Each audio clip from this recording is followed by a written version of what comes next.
All right, we got our own Mike Leslie. He's in the house as well, and also a special guest. And I got to peel the curtain back just a little because I put it wasn't the bat signal, it was the sports Sturm signal. I put it out there, and our sports superhero showed up for us tonight.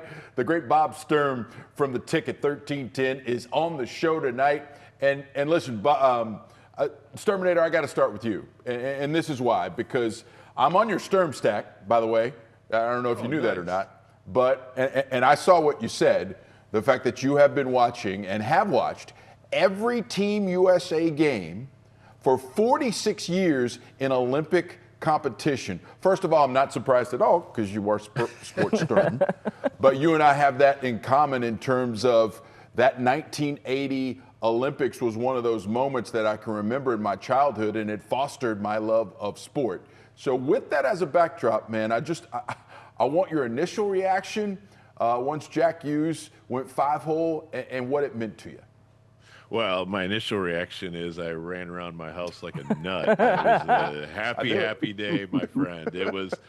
It's been a long time coming, and for those of us who love the Miracle on Ice like it's the happiest sports story of our life, it is kind of nice to, have another record to play, have another song to play at our concert. Is that okay? We won a game in 1980, we won several games in 1980, but that we had then the golden generation of American hockey players, and that was Mike Modano and Chris Chelios and that crew, which were awesome, but they just never quite were able to win anything of great substance at that point. And so, we kind of felt like we missed it there. Patrick Kane's group went through and didn't really win anything. And we would always play Canada to a point where we could be proud of ourselves, but never actually close the deal. So today was just the best to see these guys deliver like they did and just really make us all proud of the way American hockey, grabbed another gold. It was fantastic. Yeah, and that's a great point, right? Because Team USA has acquitted themselves so well, but getting over that hump, beating up on the team that has beat up on you so many times when it really came down to it was just incredible to see. I think this is going to be one of those sports moments where you might remember where you were. So I'll ask you, Mike, where were you? What were you doing? Early on a Sunday, were the girls still asleep? How'd you take it all in? Joe, I set an alarm for 7:05 this morning and woke up at 7:03 and turned the thing off because I was ready to go. It was coursing through, I think, all of us. And I got lucky because Andrew and I are similar in this. We weren't alive for the 1980 games. We don't have that memory point, and I don't mean to age anybody. I'm happy to be on that side of the ledger. That's a compliment. I like that. For us, all it is the stories that we heard. And I got personally lucky in the fact that my father happened to be in town from New York this weekend. So I was sitting on the couch next to him, watching this game, listening to his stories about what it was like to watch the game in 1980 and to live that moment. And then to see his reaction, even above and beyond my own reaction when Hughes scored in overtime, it was awesome. It was awesome. And my two kids are sitting there. I mean, they're 4.5 and 1.5. It meant nothing to them, but we tried to at least kind of communicate to them like, hey, this was really cool, even though you were playing with your Tonka trucks and with your Barbies. But I promise you what just happened was really, really cool. And we'll be able to talk about that for a very long time because it was one of those moments that you're going to remember and you're going to think back upon, oh, that's right. We were here and we were doing this when we saw that moment happen. Yeah, what about you, Andrew? Where were you? What were you doing? And how'd you take it in? I was at home with the folks, having TV on. We've been following the Olympics nonstop basically this entire time, so my sleep schedule is completely shot. I took a nap afterward. I'm barely hanging on at this point, 2 straight weeks of getting up at 3 a.m. trying to follow everything. That being said, the thing that came to mind the most, and this is as someone who recently visited the Hockey Hall of Fame and saw the international exhibit because they split it up between NHL and international, and growing up and hearing the stories of the 80 team and obviously watching Miracle the movie and getting all of that kind of pomp and circumstance about it, I was really shocked seeing the exhibit for it as just another benchmark in a long history of hockey. And it is surrounded by Russia. Like they dominated that entire section, deservedly so, and they are held to a very high regard internationally. So to me, it's almost feeling like finally you have another stamp on that ledger. It's not just the one exhibit in that hallway anymore. You can sit there and say, we are up there with the Canadas and with Russia and deserve an extra spot now on that resume. And quite frankly, it's long overdue. It's like we always talk about the Miami Dolphins kind of popping their champagne. At some point, someone's got to be the next group to be able to do it, and it was nice to actually experience that in person this time, Joe. Yeah, no, I mean, it was great stuff. And I do think that, and since Bob and I are the senior members of the panel, I may have even been in double digits back in 1980. I was actually 11 years old back then, to full transparency. But there's a certain, and Bob, I think you can attest to this. In 1980, in terms of that adrenaline that courses through your veins when you have these sports moments, it was different when you heard Al Michaels ask you if you believed in miracles. Because for that split second, absolutely, I believe in miracles because I just saw one.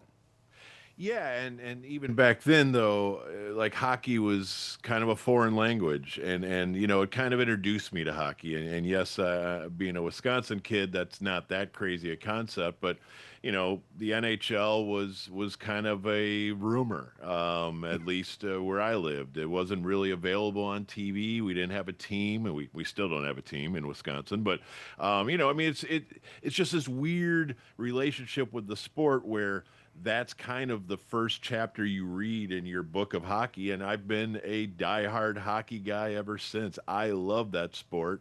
And it always bugged me that we weren't very good at it. And the, you know, I know the U.S. hockey was inspired by 1980, but that next generation, like I said, we were supposed to be able to compete with everybody, and we had great individuals, but never a great team.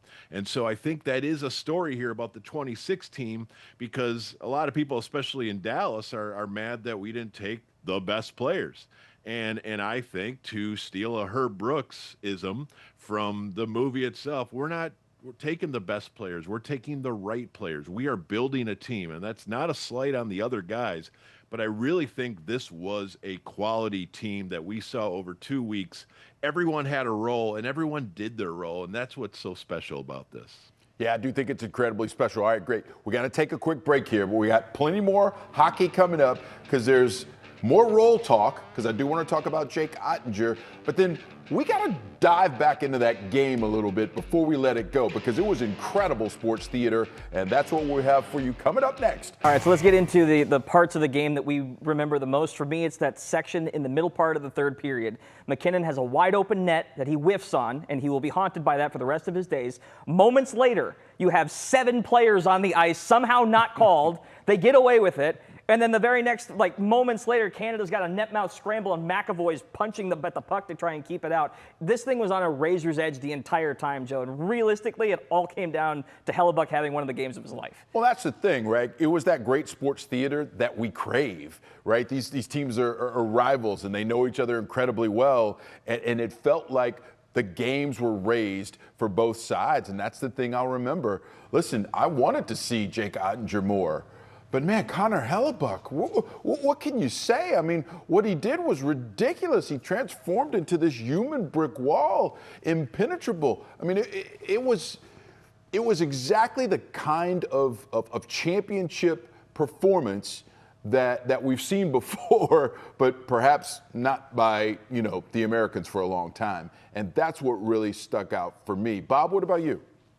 Yeah, well, to me, it is Hellebuck, and what's incredible about it is he's been an unbelievable goaltender for his entire career. But the playoff lack of success has been his bugaboo with Winnipeg. And what's great about this story is Canada was sort of fretting that they did not have a goaltender. Even though in the Four Nations we saw Jordan Binnington go up against Hellebuck, and he did very, very well. And Binnington's a heck of a goalie, but he's not Connor Hellebuck. And that's the thing. the last 4 NHL MVPs, 2 were on the U.S. Austin Matthews and Connor Hellebuck. 2 were on Canada, of course, with McDavid and McKinnon. And you know, they're obviously unbelievable players. But if our best players could be our best players, maybe we would have this chance. And then, of course, those Hughes boys. Quinn Hughes is unbelievable, and it's possible we'll have to deal with him for 2 weeks coming up in April if you're a Stars fan. Not looking forward to that, but I'm so happy that he's an American. And then, really, the story of the tournament was the breakout of Jack Hughes, the first pick in the draft in his year. An exceptional player, and they look like clones of each other, if you ask me. The way they carry the puck, the way they skate, even the way their hair is out of the. And I'm a hair specialist, as you guys know. So just to see different guys step up, it was such a treat. Yeah, it was a treat, no doubt about that. And then, Mike, take me through the double minor on Canada, and then Team USA kind of doesn't score, and then they get the penalty. What was going through your mind at that point? I think, as we were talking about a little bit during the commercial break, that was the moment that I think we all kind of felt like, here we go again. Like, this is going to happen again. The dam is going to break. It felt like they were just waiting for the moment where Canada was going to finally break through. And when you give away that opportunity on the double minor, I think everybody kind of threw their hands up like, all right, this isn't going to happen.